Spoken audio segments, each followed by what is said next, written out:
ಎಲ್ಲೋ ನಮಸ್ಕಾರ. ಎಲ್ಲರೂ ಹೇಗಿದ್ದೀರಾ? ಚೆನ್ನಾಗಿದ್ದೀರಾ? ಚೆನ್ನಾಗಿದ್ದೀರಾ ಅಂತ ಭಾವಿಸ್ತೀನಿ. ಇವತ್ತಿನ ನನ್ನ ಬ್ಲಾಗು ರಂಜಾನ್ ಹಬ್ಬಕ್ಕೆ ಯಾವ ಥರ ಬಟ್ಟೆ ಶಾಪಿಂಗ್ ಮಾಡಿದ್ವಿ, ಏನೇನು ತೊಗೊಂಡಿದ್ವಿ ಅಂತ ತೋರಿಸ್ತಿದ್ದೀನಿ. ಫಸ್ಟಿಗೆ ನನ್ನ ಸೊಸೆ ಬಂದಿದ್ಲು ಊರಿಗೆ.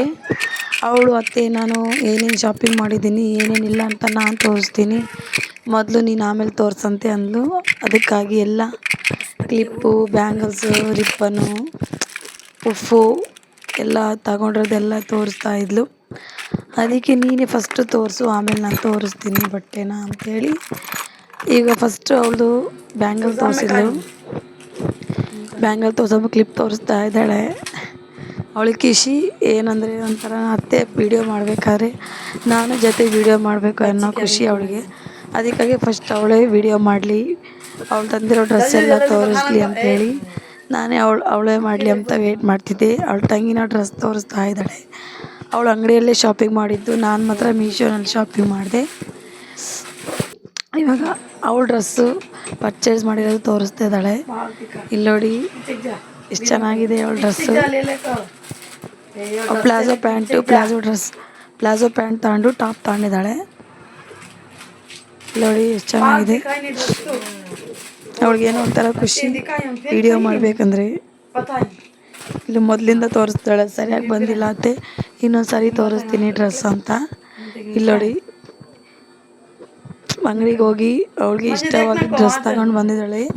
ಅವ್ರ ಮಮ್ಮಿನ ಕರ್ಕೊಂಡೋಗಿ, ನಾನು ಹೋಗಿರಲಿಲ್ಲ, ಅವಳೇ ಹೋಗಿ ಅವಳಿಗೆ ಇಷ್ಟವಾಗಿದ್ದು ಪ್ಲಾಜೋ ಸೆಟ್ ತಗೊಂಡು ಬಂದಳು. ರಂಜಾನ್ ಹಬ್ಬಕ್ಕೆ ಇವತ್ತೊಂದು ದಿನ, ನಾಳೆ ಒಂದು ದಿನ ಬಾಕಿ ಇದೆ. ನಾಡ್ದವಾಗೆ ರಂಜಾನ್ ಹಬ್ಬ ಮುಗಿದು ಬಿಡುತ್ತೆ. ಅದಕ್ಕಾಗಿ ನಾವು ಮಾತ್ರ ಮೀಶೋನಲ್ಲಿ ಶಾಪಿಂಗ್ ಮಾಡಿದ್ವಿ. ಅವರು ಎಲ್ಲ ಹೊರಗಡೆ ಹೋಗಿ ಶಾಪಿಂಗ್ ಮಾಡ್ಕೊಬಂದರು. ಇವಾಗ ಅವಳು ತಂಗಿದು ಮಿಡಿ ತೋರಿಸ್ತಿದ್ದಾಳೆ. ಇಲ್ಲಿ ನೋಡಿ ಮಿಡಿನ ಹೇಗೆ ಇಟ್ಕೊಂಡು ತೋರಿಸ್ತಾ ಇದ್ದಾಳೆ.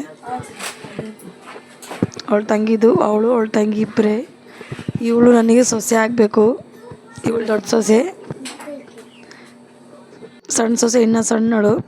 ಇದು ನಾನು ಡೈಲಿ ವೇರ್ ಮಾಡೋಕ್ಕೆ ಟಾಪ್ ತಗೊಂಡಿರೋದು ಮೀಶೋನಲ್ಲಿ. ನಾನು ರಂಜಾನ್ ಹಬ್ಬಕ್ಕೆ ಅಂತ ಮಾಡಿರೋದು ಡ್ರೆಸ್ಸು ಬರಲಿಲ್ಲ, ಅದು ಡಿಲೇ ಆಗಿಬಿಡ್ತು. ಅದಕ್ಕೆ ಒಂದು ಸ್ವಲ್ಪ ಅನ್ನ ಸಾರು ಮಾಡಿದ್ದೆ, ಆಮೇಲೆ ತಿನ್ನೋಣ ಅಂತ ಇಕ್ಕಿದ್ದೀನಿ.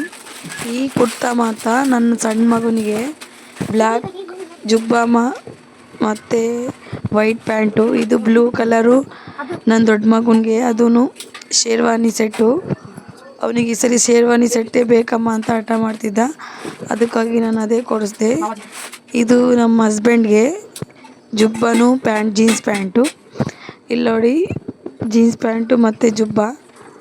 ಅವ್ರೇನು ವೇರ್ ಮಾಡಿಲ್ಲ, ನಾನೇ ತೋರಿಸ್ತಿದ್ದೀನಿ ಡ್ರೆಸ್ ಅವ್ರದ್ದು. ಇವಾಗ ಎಲ್ಲ ಆದಮೇಲೆ ಹೊರಗಡೆ ಹೋದೆ, ಒಂದು ಸ್ವಲ್ಪ ಬೇಜಾರಾಗ್ತಿತ್ತು. ಹೋಗ್ಬೇಕಾದ್ರೆ ನನ್ನ ಸೊಸೆ, ನನ್ನ ಮಗ, ನಮ್ಮನೆ ಪಕ್ಕ ಇರೋ ನನ್ನ ಸಣ್ಣ ಫ್ರೆಂಡು ಜೊತೆಗೆ ಬಂದು, ಎಲ್ಲಿಗೆ ಹೋಗ್ತಿದ್ರು ಆಂಟಿ, ನಾನು ಬರ್ತೀನಿ ಜೊತೆಗೆ ಅಂತ. ಹೀಗೆ ಟೈಮ್ ಪಾಸ್ ಮಾಡ್ಕೊಂಡು ಹೊರಗಡೆ ಹೋಗ್ತಾ ಇದ್ವಿ. ಹೊರಗಡೆ ಹೋಗ್ಬೇಕಾದ್ರೆ ಒಂದು ಮಾವಿನ ಗಿಡ, ಒಂದು ನೆಲ್ಲಿಕಾಯಿ ಗಿಡ ಕಾಣಿಸ್ತು. ಇಲ್ಲಿ ನೋಡಿ ನೆಲ್ಲಿಕಾಯಿ ಹೋಗಿ ನೋಡಿದ ತಕ್ಷಣ ತಿನ್ಬೇಕು ಅನ್ನಿಸ್ತು.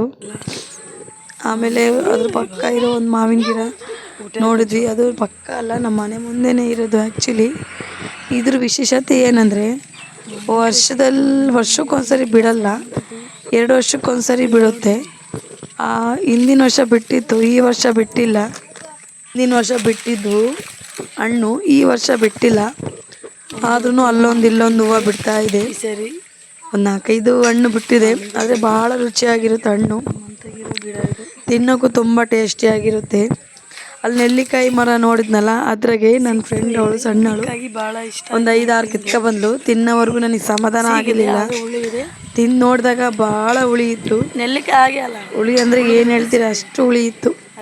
ತಿಂದಾದ್ಮೇಲೆ ಸ್ವಲ್ಪ ಹೊತ್ತು ಅವ್ರ ಜೊತೆಗೆ ಟೈಮ್ ಪಾಸ್ ಮಾಡಿ ತಿರ್ಗಾ ನಮ್ಮ ಮನೆ ಮುಂದೆ ಇರೋ ಒಂದು ಮರನ ಅಲ್ಲಿಗೆ ಬಂದ್ವಿ. ತಿರ್ಗಾ ಮಾವಿನ ಮರದ ಹತ್ರ ಒಂದೇ ಒಂದು ಮಾವಿನ ಮರ, ಇದು 2 ವರ್ಷಕ್ಕೆ ಮಾವಿನ ಹಣ್ಣಿನ ವಿಶೇಷತೆ ಏನಂದರೆ 2 ವರ್ಷಕ್ಕೊಂದ್ಸರಿ ಬಿಡೋದಿದು. ವರ್ಷಕ್ಕೊಂದ್ಸರಿ ಬಿಡಲ್ಲ, ಆದರೂ ಅಲ್ಲೊಂದು ಇಲ್ಲೊಂದು ಹೂವು ಬಿಟ್ಟಿದ್ವು. ಸಣ್ಣದಾಗಿ ಒಂದೊಂದು ಹಣ್ಣು ಬಿಟ್ಟಿದ್ವು, ಅದು ತಿನ್ನೋಕ್ಕಾಗಲ್ಲ. ಹಿಂಗೆ ರೋಡ್ನಾಗ ನಿಂತಿದ್ದೆ ನಾನು. ಅಷ್ಟೊತ್ತಲ್ಲಿ ನನ್ನ ಸೊಸೆ ಬಂದು ರೋಡ್ನಲ್ಲಿ ಎಮ್ಮೆ ಜೊತೆ ಆಟ ಆಡ್ತಿದ್ದಾಳೆ. ಎಮ್ಮೆ ಜೊತೆ ಯಾರಾದ್ರೂ ಆಟ ಆಡ್ತಾರ? ಅದೇನ್ ಮಾಡ್ತು, ಗುದ್ದಾಗೆ ಬಂದ್ಬಿಡ್ತು, ಹತ್ಕೊಂಡು ಓಡ್ ಬಂದ್ಬಿಟ್ಲು. ಆದ್ರೂ ಅದ್ರ ಜೊತೆ ಆಟ ಆಡೋದು ಮಾತ್ರ ಬಿಡ್ತಿಲ್ಲ. ಹತ್ರನು ಆ ಎಮ್ಮೆ ನೋಡಿ ಹೆಂಗ್ ಮಾಡ್ತಿದೆ. ಓಡೋದು. ನಂದು ಇದು ಡೈಲಿ ಬ್ಲಾಗ್. ಏನೇನ್ ಮಾಡಿದ್ವಿ, ಮುಂದಿನ ವಿಡಿಯೋದಲ್ಲಿ ಸಿಗ್ತೀನಿ. ನನ್ನ ವಿಡಿಯೋಗೆ ಲೈಕ್ ಮಾಡಿ, ಶೇರ್ ಮಾಡಿ. ಬಾಯ್. ರಂಜಾನ್ ಹಬ್ಬಕ್ಕೆ ನಾನು ವಿಡಿಯೋ ಮಾಡಿ ಹಾಕ್ತೀನಿ, ಕಾಯ್ತಾ ಇರಿ. ಬಾಯ್ ಬಾಯ್.